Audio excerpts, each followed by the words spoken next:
Hello everyone, welcome back to our channel.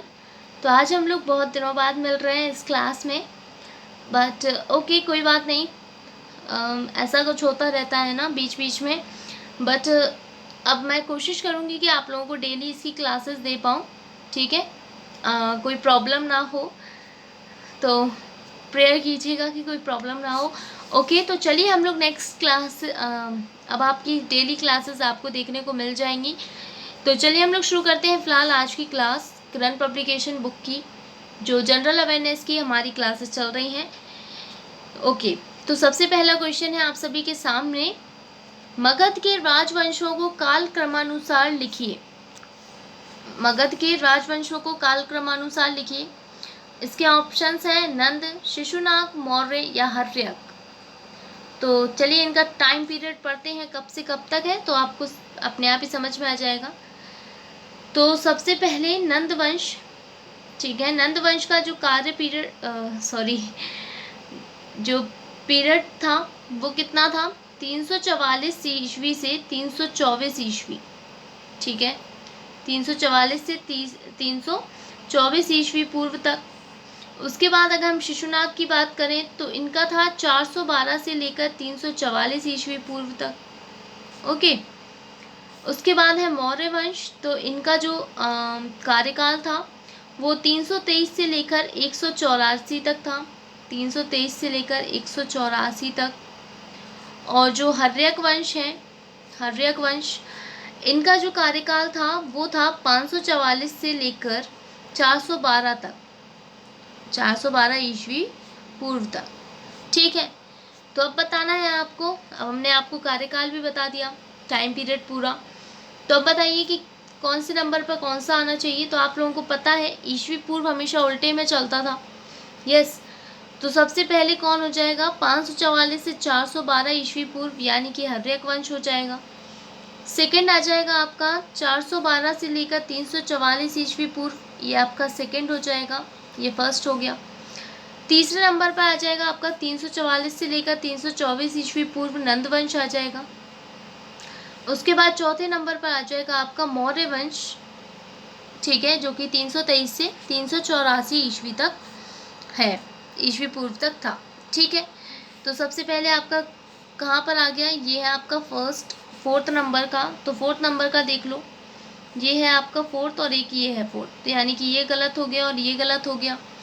उसके बाद second number पर आपका कौन सा आ रहा है, ऑप्शन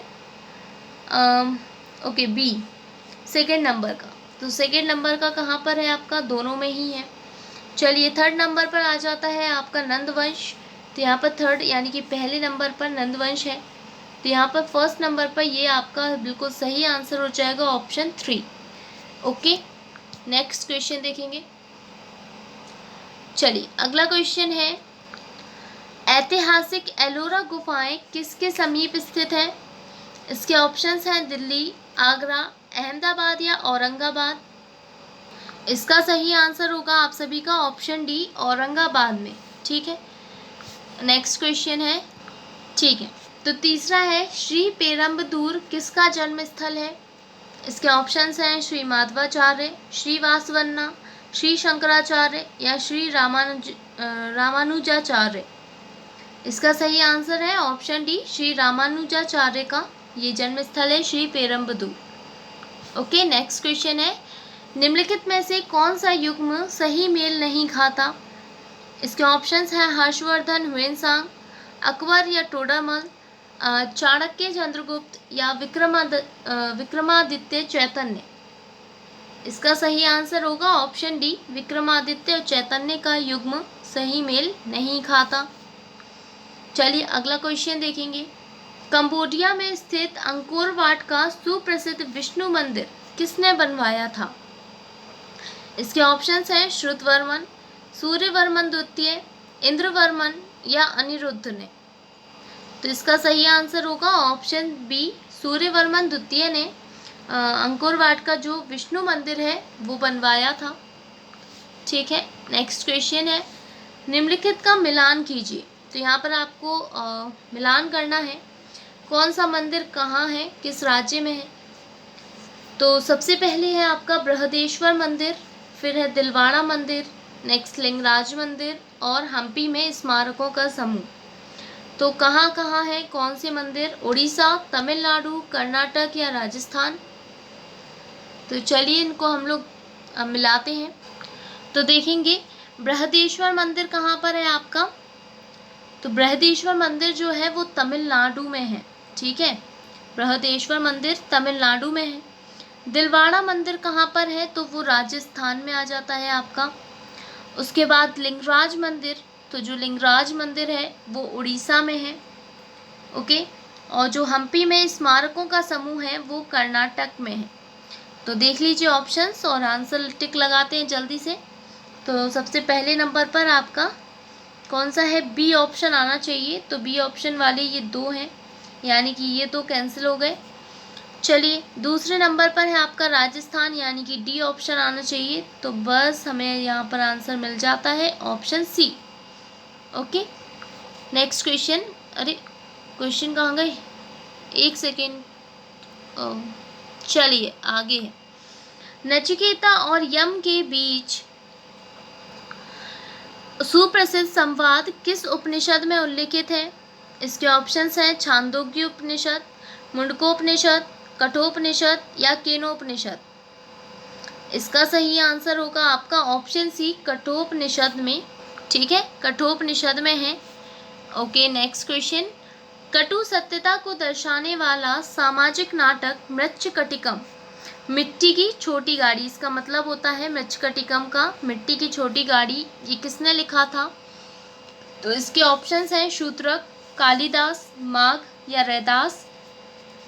इसका सही आंसर होगा ऑप्शन ए, शूद्रक ने लिखा था, ठीक है। ये शूद्रक का एक नाटक है मृच्छकटिकम। ये मोस्ट इम्पॉर्टेंट क्वेश्चन है, आप लोग इसे मोस्ट इम्पॉर्टेंट लगा लीजिएगा, काफ़ी बार एग्जाम में पूछा जाता है, ओके। अगला क्वेश्चन देखेंगे, निम्नलिखित में से कौन सा प्राचीन भारत में राजाओं द्वारा अपना पद स्थापित करने के लिए किया जाने वाला एक प्रकार का बलिदान नहीं था? इसके ऑप्शंस हैं मुवेंदे वेलन, वाजपेयी, राजसूय या अश्वमेध। इसका सही आंसर होगा आपका ऑप्शन ए, मुवेंदे वेलन, ओके। ये एक सैन्य अधिकारी होता था, मुवेंदे वेलन क्या होता था? सैन्य अधिकारी, ठीक है। इसको जो इनका जो शासक होता था वो इनको नियुक्त करता था, इनको कहीं पर तैनात करता था, ठीक है। चलिए अगला क्वेश्चन देखेंगे, किस राज्य में फीडोंग बौद्ध मठ स्थित है? इसके ऑप्शंस हैं उत्तर प्रदेश, बिहार, अरुणाचल प्रदेश या सिक्किम। तो इसका सही आंसर होगा ऑप्शन डी, सिक्किम में फीडोंग बौद्ध मठ स्थित है, ओके, क्लियर। अगला क्वेश्चन है, उस भारतीय राज्य की पहचान करें जिसे महाकाव्य काल में प्राग ज्योतिष के रूप में जाना जाता था। इसके ऑप्शंस हैं असम, उड़ीसा, केरल या बिहार। तो इसका सही आंसर होगा ऑप्शन ए, असम को। असम को महाकाव्य काल में प्राग ज्योतिष के नाम से जाना जाता था, ठीक है। पांडुलिपियां सामान्यतः डैश पर लिखी जाती थी, किस पर लिखी जाती थी? पत्थरों पर, ताड़पत्रों पर, तुलसी के पत्तों पर या लोहे पर। तो इसका सही आंसर होगा ऑप्शन बी, ताड़पत्रों पर लिखी जाती थी पांडुलिपियां, ठीक है। चलिए अगला क्वेश्चन, पाणिनि की अष्टाध्यायी डैश पर लिखी गई एक प्रसिद्ध कृति है, किस पर लिखी गई है भाई? ये भी आप लोग याद रखिएगा किसकी है। सबसे पहले तो पाणिनि की है अष्टाध्यायी पुस्तक, ये बुक बहुत बार पूछी जाती है, तो मोस्ट इम्पॉर्टेंट बुक है, याद रखिएगा, ठीक है। तो किस पर लिखी गई है? इसके ऑप्शंस हैं मौर्य प्रशासन, गुप्त काल में प्रशासन, वैदिक शास्त्र या संस्कृत व्याकरण। तो इसका सही आंसर है ऑप्शन डी, संस्कृत व्याकरण पर लिखी गई है ये पाणिनि ने अष्टाध्यायी, ठीक है। अगला क्वेश्चन देखते हैं, नेक्स्ट है, मेहरगढ़ किला निम्नलिखित में से किस शहर में स्थित है? इसके ऑप्शंस हैं जयपुर, कोटा, जोधपुर या बीकानेर। इसका सही आंसर होगा ऑप्शन सी, जोधपुर में है। अगला क्वेश्चन है, भारत का सबसे प्राचीन किला निम्नलिखित में से कौन सा है? इसके ऑप्शंस हैं कांगड़ा किला, मेहरगढ़ किला, श्रीरंगपट्टन किला या फिर गोलकोंडा किला। तो इसका सही आंसर ऑप्शन ए हो जाएगा आपका कांगड़ा किला। ठीक है, तो यहाँ पर आपके होते हैं सारे क्वेश्चंस कंप्लीट और यहाँ पर आपकी होती है प्राचीन इतिहास भी कंप्लीट। ओके, एंशियंट हिस्ट्री यहाँ पर आपकी कंप्लीट हो जाती है। अब हम लोग पढ़ेंगे मिडिवल हिस्ट्री यानी कि मध्यकालीन भारत का इतिहास। तो सभी लोग तैयार रहिएगा उस क्लास के लिए, बढ़िया धमाकेदार क्लास होगी। ठीक है, तो अब हम मिलेंगे नेक्स्ट वीडियो में। तब तक के लिए आप लोग अपना ख्याल रखिएगा और जिसने अभी तक चैनल को सब्सक्राइब नहीं किया है गाइस, जल्दी से जाइए और चैनल को सब्सक्राइब कर लीजिएगा सबसे पहले, और साथ में वीडियो को लाइक करना बिल्कुल भी मत भूलिएगा और अपने दोस्तों के साथ शेयर करना तो बिल्कुल भी मत भूलिए। इनमें से तीनों काम बिल्कुल भी नहीं भूलने हैं। तो जल्दी से जो भी पहली बार चैनल पर आए हैं चैनल को सब्सक्राइब कर लीजिएगा। ठीक है, और अपने दोस्तों के साथ शेयर भी कर दीजिए। तो हम मिलेंगे नेक्स्ट वीडियो में, तब तक के लिए आप लोग अपना ख्याल रखिएगा। Thank you and have a nice day.